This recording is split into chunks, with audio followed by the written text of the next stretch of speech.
For teleSUR, I'm Cody Weddle in Caracas, Venezuela. New footage uploaded to YouTube Wednesday appears to show the Islamic State group advancing in Syria. That's despite the ongoing U.S. airstrikes targeting the militants.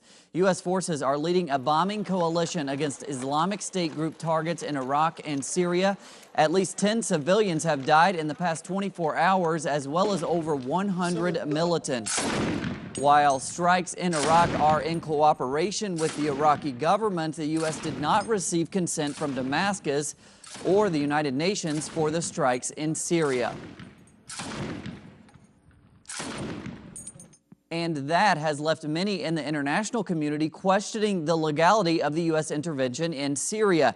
And it is expected as a hot topic at the United Nations this week.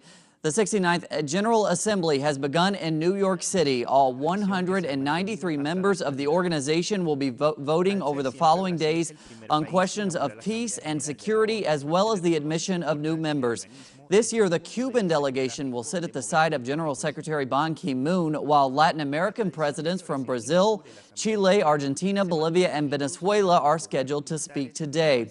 During his speech at the gathering, U.S. President Barack Obama defended his nation's military intervention in Syria. Brazilian President Dilma Rousseff, on the other hand, condemned the disproportionate use of force in the Middle East. Dilma says that none of the military campaigns in the Middle East have led to peace and that the world must not be indifferent towards the plight of the Palestinian people. She also hailed her country's economy, which is now the 7th largest in the world.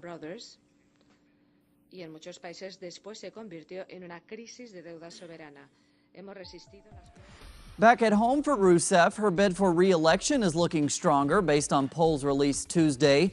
While polls have shown Rousseff and her main rival neck and neck for the first-round vote, Marina Silva's support has slipped to just over 27%. That's compared to Rousseff's 36%. In the chance of a second-round runoff election, polls show Dilma would win with a 7-point lead over Silva.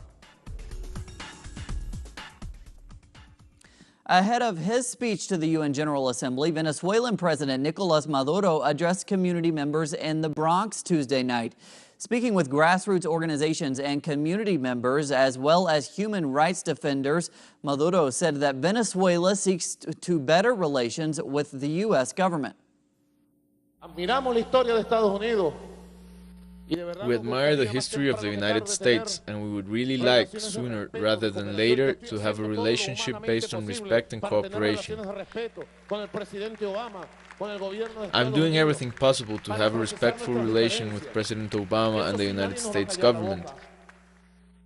That said, we will not be quiet. We will continue to state our beliefs, and we will continue to demand that they stop intervening in the internal affairs of Venezuela.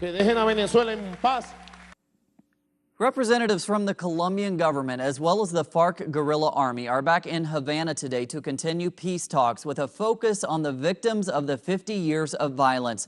The FARC has asked for all government documents about the violence to be declassified and erroneous documents deleted.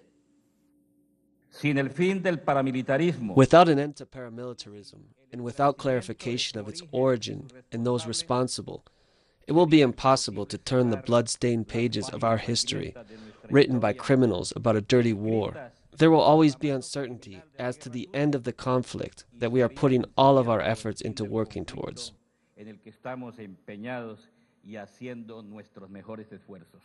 Around the world and to West Africa we go, where the prognosis for the Ebola outbreak worsens. Liberia's information minister warns that Liberia and Sierra Leone risk slipping back into civil war if the international response to the Ebola crisis is not stepped up.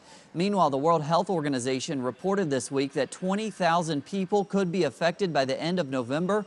The United States Center for Disease Control puts that figure at 1.4 million people by mid-January. Experts are now saying the epidemic may last years, not months, as originally predicted. More from Ferguson, Missouri today, where violence has broken out again following the destruction of a makeshift memorial for Mike Brown. The unarmed teenager was shot multiple times by police in August. The case has come to represent national concerns about race-related police brutality in the United States. And finally, India announced today that it has achieved what Indian leaders called the near impossible by becoming one of the few countries in the world to reach Mars. India has become the first Asian country to reach Mars's orbit, joining only the U.S., Russia, and Europe as groups that have landed there. Prime Minister Narendra Modi called it a historic occasion. India's mission cost just a tenth of NASA's most recent $671 million Mars mission.